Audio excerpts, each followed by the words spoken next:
Awak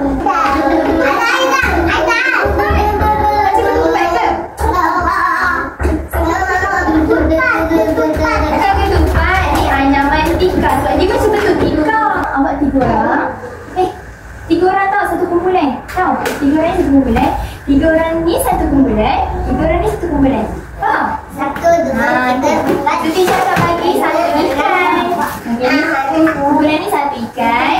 Kumpulan ni 6 ikan. Kumpulan ni satu ikan. Satu ikan. Sama. Ini satu kumpulan. Apa dengan dia? Kumpulan. Okey, jadi ni nak warna apa? Pilih. Saya nak warna pink. Nak warna apa? Okey. Saya nak pink. Warna ini je saya nak beri dua-dua. Satu dulu. Teacher akan bagi sama satu dulu. Wah. Saya nak beri warna kuning. Yang ni warna lagi. Ada lagi. Okey. Sekarang ni kita tak ni lah. Okey, sekarang ni masukkan macam ni. Jadi caca dulu. Okey, macam ni. Kita ambil satu.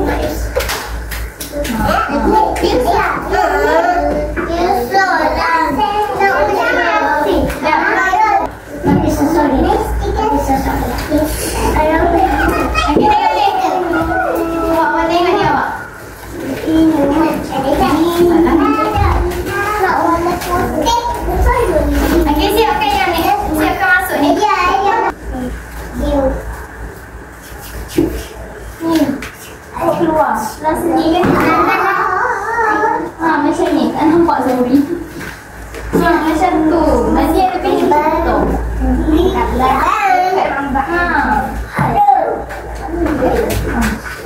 Sorry. Okey. Kita lagi kawan buat pasal.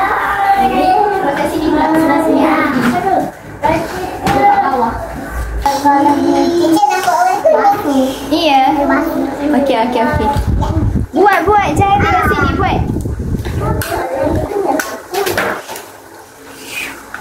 Duduk. Dah siap dah tukar.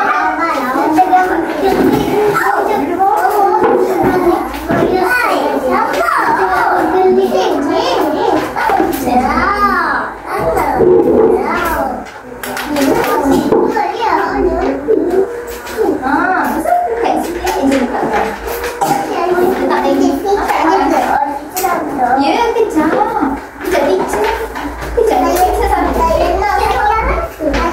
Jangan banyak. Sikit je. Sikit je, tak payah banyak.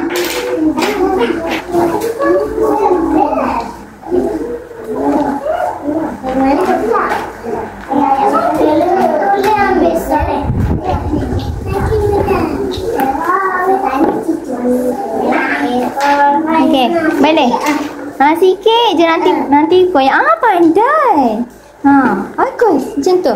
Jangan cabut.